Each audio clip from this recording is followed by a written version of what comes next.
Bismillahirrahmanirrahim. Lanjut sebulan kadep, yaitu masih tentang bab taharah asas suci. Bismillahirrahmanirrahim.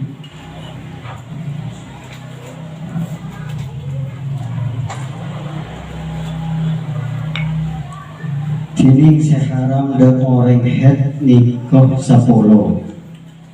Seharam elakoni bi orang bini sehead nikoh 10. Pertama asolat, nomor 2 atawaf nikah pada bini solat. Pada dasarnya tawaf itu aleng-aleng ekang begasa nikah pada bi asolat ibadah. Jadi orang head nikoh tak parengaki atau berharam untuk bertawaf. Nomor 3 nyeting Al-Quran, nomor 4 mekol Al-Quran, maksudnya nyambi atau ngebe Al-Quran. Beneng-eneng dalam masjid mun karo lebat dikata tak pon apa. Meneng-eneng dalam masjid orang head eko haram pada ban orang junub. Terus membaca Quran lamun asaja maca Quran. Ketika kita membaca ayat Al-Quran tapi saja benih maca Al-Quran, misalkan Rabbana atina fid dunya hasanah wa fil akhirati hasanah wa qina adzabannar. Nah ini kan ayat Al-Quran. Cuma eka saja maus doa benih maus Al-Quran nikah hukumah tak pun apa. Orang head atau orang sejunub atau subhanalladzi sakhkhara lana hadza wa ma kunna lahu muqrinin. Ketika kita berdoa akan menaiki kendaraan nikah hukum tak apa meskipun itu adalah ayat Al-Quran. Korta saja aki maos Al-Quran nikah tak apa. Puasa nikah hukumah haram dan orang bini sehet. Ben atalak misalkan ada orang laki nalak binina dalam keberadaan binina nikah haid nikah haram hukumah tapi esa telak. Jadi telaknya itu jatuh atau besar tapi haram hukumah. Nikah telak ekoca telak bid'i, telak bid'ah saya paling lagi. Otabe sebini lah eka polong tedung dengan ada indikasi bahwa sebini nikah bekal ngandung. Pas bibaban pas telak nikah hukumah haram juga. Jadi ketika kita mencerai istri dalam keadaan sebini gila nikah sudah eka polong tedung maksudnya ejima lah nikah hukumah haram juga.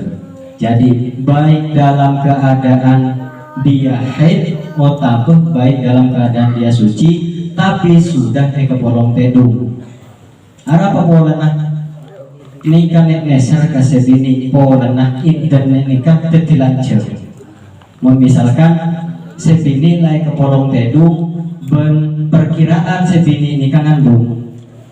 Otomatis dari masa mengandung sampai melahirkan nikah adalah batas iddah ke orang bini gila. Ini kan kebayang 9 bulan.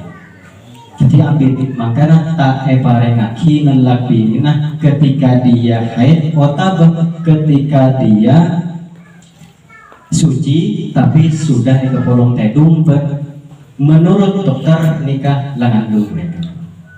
Nikah haram hukumah nelak sebini tapi sah telak sah. Kemudian lebat dalam masjid lamun kira-kira takok nyap-cap derena orang bini selebat dalam masjid dan perkiraan derena kasa bekal nyap-cap nikah tay parengaki juga haram hukumah takok mengotori masjid, takut mengotori masjid. Bahkan orang akan toy dalam masjid berin kadang nikah kita parengaki polana ngapung ngaki dari masjid. Berekala manyamanan ela elana bucel bentoot lamun kita adus. Nah nikah ajima dinah dian otabe ngalak manyamanan iantarana bucel bentoot nikah haram hukumah. Haram hukumnya. Lamun kita adus, meskipun nanti mun dalam Jatafatul Mu'in nikah Imam Jalaluddin Suyuti nikah halal tepon hukuman, tapi nyereng senikah nyereng seharam periuk. Karena apa? Ketika dua hukum berkumpul, yang satu mengatakan haram, yang satu mengatakan halal, maka apakah ada seharam. Jadi meskipun dalam kitab Fathul Mu'in nikah berdasar jelas lagi bahwasanya menurut Imam Jalaluddin Suyuti nikah hukumah halal. Mun kita adus, mun ketika head nikah sejajar ulama nikah rata-rata mengatakan haram. Jadi misalkan head kemudian lah totok tapi kita adus, kita mandi. Mun kita mandi cangki huruf nikah pakun haram. Menurut tarjuman nikah haram hukumah. Nah, menurut Imam Jalaluddin Suyuti ini kata apa? Tapi ini haram. Nah misalkan terlanjur kita sudah melakukan jima ketika istri kita itu pada saat haid. Dan nikah sunat akhi disunnahkan untuk bersedekah sedinar. 1 dinar itu kalau dirupiahkan itu 3.600.000, 8 juta 1 dinar. Nikah lamun tepat terus derna. Tapi mun lapara totok berarti bila masuk sela embu kasa nikah setengah dinar, berarti 3.600.000 dibagi 2, berarti separuh setengah dinar 1.800.000. Nikah kalau terlanjur sunat akhi untuk bersedekah ya nikah. Terus tining sebab wajib adus ni komenam. Sedang lempun hasyafah dalam farji saya kocak hasyafah nikah dalam kesat. Jadi ketika kita sunat, lekan nikah ketok nyamana teking lebih nak kesat ketok. Nah kemudian tinggal hasyafah helm bisa. Nikah saya kocak hasyafah. Dalam farji, farji nikah benih cuma tembung melolok. Tapi hasyafah ini memang masuk ke dalam farji. Mun karo atemu karo nempel melolok nikah tak wajib adus. Mun karo atemu. Jadi diperkirakan sudah lepuh dalam kesalahan. Meskipun karena ini hukum dari maupun. Nah kemudian yang menurut dalam madhab Syafi'i ini meskipun alat kelaminnya itu adalah alat kelamin orang mati otabah hewan. Jadi misalkan pas berdebi mana pas masuk hasyafah nikah pakun wajib adus. Dengan catatan farji gila lakarla asli karena cuman modern ini kan makin kalau punya macam-macam beda orang abini di robot. Nah nikah hukum ada remah memisalkan ajima robot berhubungan intim dengan robot. Dalam madhab Syafi'i sendiri saya wajib akhi adus nikah masuk hasyafah ke dalam farji tapi dengan catatan farji gila asli benih kawe, benih buatan, benih kaleng-kaleng nikah lakarlah asli. Nah meskipun kita metomani, jadi meskipun kita metomani mula masuk hasyafah gila maka wajib adus. Kemudian saya nomor 2 metomani. Jadi mungkin lepuna hasyafah. Saya pertama lepuna hasyafah deka farji nomor 2 matoman nih. Jadi matoman ini kan belum tentu lekuna hasyafah ke dalam farji. Jadi torkatun pada orang abayang aki maton. Nah nikah pakun hukumah wajib adus.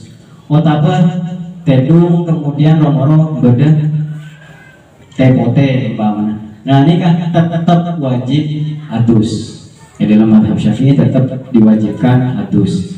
Otaba karena mani ini yang dinamakan dengan sperma ini kan punya ciri-ciri. Nah salah satunya adalah keluar dengan rasa nyaman. Nomor 2 nikah muncrat. Lani kemudian nomor 3 biasanya selesai. Nikah tidak harus semuanya berkumpul dalam satu kriteria. Misalkan salah satunya saja sudah ada cirinya, maka itu sudah mewajibkan adus. Misalkan metol cairan tapi enak, kemudian tapi warnanya hitam atau bernadar. Nah nikah hukumah pakun wajib adus karena pakun ekoca mani. Nah nikah wajib adus. Kemudian head nikah wajib akidah adus. Kemudian nifas nikah adalah darah yang keluar dari orang ini setelah melahirkan. Apa makna nifas nikah tadi parengaki? Maksudnya wajib laki adus karena nifas nikah adalah haid yang tertunda. Jadi ketika orang bini nikah ngandung, biasanya pada bulan-bulan sebelumnya dia itu mengalami haid. Nah ketika mengandung nikah tertunda kemudian pas keluar bersabar dengan keluarnya anak. Nifas nikah tadi tidak hanya orang bini keluar darah, tidak hanya pas nampu melalui jalur rahim meloloh. Meskipun SSR nikah bakun wajib adus. SSR nikah wajib adus. Kemudian benaranaan maksudnya melahirkan. Jadi meskipun tidak nifas tapi keluar anaknya itu meskipun itu berupa darah segumpal darah, otak segumpal daging, nikah wajib adus. Jadi misalkan pada orang bini keguguran nikah wajib adus. Adus saatnya mana adus wiladah karena melahirkan. Jadi bukan hanya karena nifas melolong. Nah, kemudian bermateh terakhir nikah mateh. Jadi orang mateh nikah wajib diadusin ini adus tibi tapi wajib diadusin kecuali orang semate sakit beranak keguguran kita mengeluarkan suara. Jadi misalkan ada anak keguguran tidak mengeluarkan suara apapun maka itu tidak usah dimandikan. Tak wajib dimandikan. Tining rukun adus niko 2 situng ania 2 maberetah bedenah kalaban aing senyoceaki.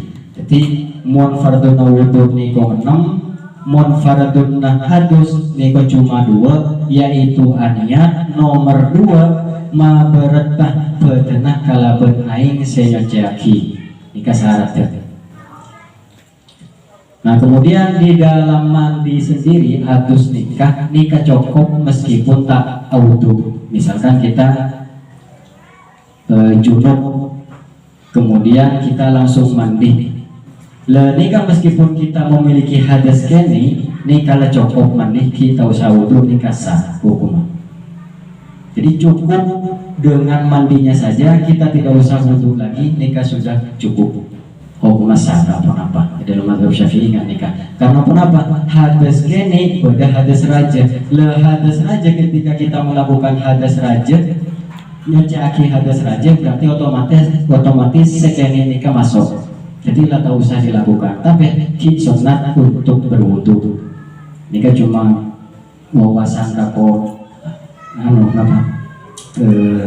berderang-derang apakah sah hukumnya mandi besar kemudian tidak wudhu, maka hukumnya adalah tetap sah. Misalkan langsung alapu adalah main sesekoni umpamana jadi langsung alapu lenikah hukumah sah meskipun airnya itu tak dapat tukola langsung masuk ke jeding umpamana ania nikah hukumah sah. Nah, kemudian seekor cakma bertaai dan kabupaten nikah tidak harus dengan secara yakin bahwasanya lebih cakapi, tapi cukup menurut perkiraan bahwa nikah lah bertah, nikah lah cukup. Lamun orang ini nikah wajib juga diketahui, orang ini tak cukup mandi adus besar ini dengan cara berdiri saja, nampun ingkong ya. Karena apa? Karena menyabet lebetnya malah paberta. Ki mungkin apa nikah saus manabi berde se tanya kina ki nere ke sopan utago berde se kelero pakai lerwaki. Bismillahirrahmanirrahim. Yang mau ditanyakan bagaimana hukumnya orang haid berziarah? Terima kasih. Hukumnya orang bini haid nikah ziarah ke kubur nikah hukum makro dengan catatan ziarah nikah benih kerabat misalkan benih bapak, benih ibu, benih siapapun, kemudian benih orang soleh atau benih orang muli ziarah, maka hukumnya makruh, yang tidak sampai haram, makruh hukumnya. Seharam nikah kalau tidak bersama dengan siapa mahramnya. Mutab berembi mahramah nikah haram hukumnya. Jadi orang bini sehed aziarah nikah hukumnya makruh jika yang diziarahi tadi bukan kerabatnya atau benih orang wali, benih orang benih ulama atau benih kanjeng Nabi, karena kanjeng Nabi pakul sunat diziarahi. Misalkan ziarah nikah adalah kerabat, keluarga, orang boleh, orang ya ulama, maka hukumnya tidak apa-apa, benih makro. Kan orang lain nikah makro hukumnya.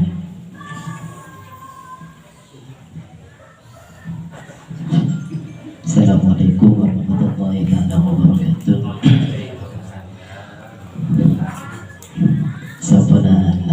Sampuna berlagi perpesankan ilmu kantor beda si muskil. Si pertama kita dito tentang head. Si pertama wajib dito sholat, bahkan sesake wajib sholat. Sedangkan orang head dito tak wajib sholat. Dito beda dua hukum si bertentangan. Kita haram orang head si asolatnya itu berdua hukum si bertentangan. Apa alasan itu? Si nomor dua yang kita itu pada dasarnya orang head itu haram membaca Al-Quran, tapi tak apa-apa kalau tak saja membaca Al-Quran. Hakikatnya kan pada membaca Al-Quran yang kita itu pun apa? Pada hakikatnya kan jika pada baca Al-Quran sekali itu. Oke, yang mungkin saya tanya nikah lebih oneng dari kan. Nikah lulusan pondok kecil boleh. Pertama adalah kenapa orang bini haid nikah diharamkan untuk beribadah. Ya, kita sudah tahu sendiri bahwasanya haid itu sejarahnya lambang Siti Hawa nikah memetik bunga, entah itu napa pohon kabungkaan, kemudian dipetik oleh Siti Hawa, kemudian pas akhiri getah. Nah pada saat itu terbun Allah bahwasanya kulakmu keturunan kakek bakal ngaji ya, kamu dan seluruh keturunannya kecuali satu, yaitu Siti Fatimah. Siti Fatimah nikah tak haid tak nifas, makanya dijuluki dengan Siti Fatimah Az-Zahra. di dalam agama itu tidak semuanya bisa kalah di akal, tak bisa pakai logika, semuanya tak bisa. Teman Sayyidina Ali tak bisa agama itu etabeng di akal, tapi agama perlu ada akal. Nah, ketika Allah itu memerintahkan kita, jadi sejarahnya lambok orang bini orang Yahudi nikah diasingkan, beda ruangan khusus untuk orang bini sehet. Lah Islam itu lebih toleransi. Islam bisa kita kepolong teduh asal tak oleh ijma. Karena apa? Karena keluar dari kesagan adalah sesuatu yang najis. Jadi mun ba'abun asolat pas tepak beda najis, berarti hukumnya tidak sah. Nikah. Nah kemudian saya nomor 2 apa?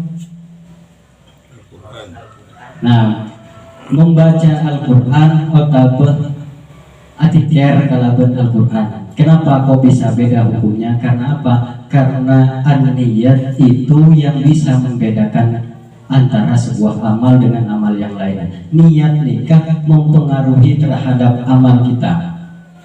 Beda orang niat maos Al-Quran kan nyi haram hukumnya.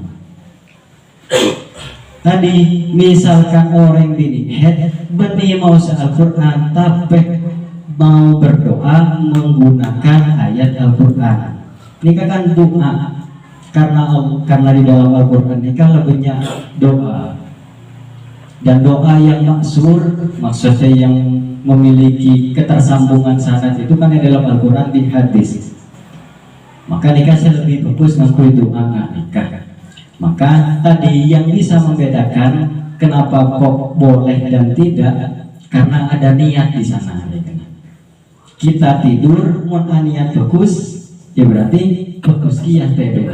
Kan misalkan tedu magelek kia niat coba, berarti coba kia hukum. Ya nikah. Kalau misalkan yang pertama adalah head, ya otomatis orang bini head nikah tidak selamat dari kesucian kayak gitu. Maka yang haram lagi. Jadi dalam Al-Quran, wala taqrabuhunna hatta yadhurna. Jangan kau dekati mereka sampai mereka suci, totok dari darah. Faida tatahharna faqtuhunna. Mulla adus maksudnya asa suci, mun kala suci dari darah, faida tatahharna faqtuhunna. Maka ketika mereka sudah bersuci, maka tak apa-apa kepulung teduh. Intinya sama dengan sholat tadi. Ya, mungkin jawaban saya sedikit membingungkan. Karena nikah yang munajat guna. Kenapa tak? Nah ini. Oke, misalkan belum puas nanti kita puaskan. Di lain acara ini. Sempurna menambil pada sesuatu yang menjanggal atau sesuatu yang belum paham, kemudian takut beres kelero aki. Ini kamu misalkan pada pendapat selebih bagus misalkan di luar nanti, jadi jangan berhenti di kabar ya acir nikah. Tapon apa acir ke selain nikah, tapon apa. Bahkan kalau ada yang lebih baik nikah saya torok. Karena Islam itu saya torok sebentar benih polana sapa-sapa bukan. Ki wallahu ta'ala alam. Kalam qadimul la yumallu sama'uhu tanazzaha qawli wa fi'li wa niyati bihi astafi minkum idai wa nuruhu dalilun li qalbi inda jahli wa hayrati rabbi mati'ni bisirri hurufihi wa نوّر به قلبي وسمعي ومقلتي فيا ربي وفقني بتقواك يا الله ويا ربي ارحمني بحسن خاتمتي اللهم اجعلنا آخر كلامنا من الدنيا لا إله إلا الله آمين إلا الله آمين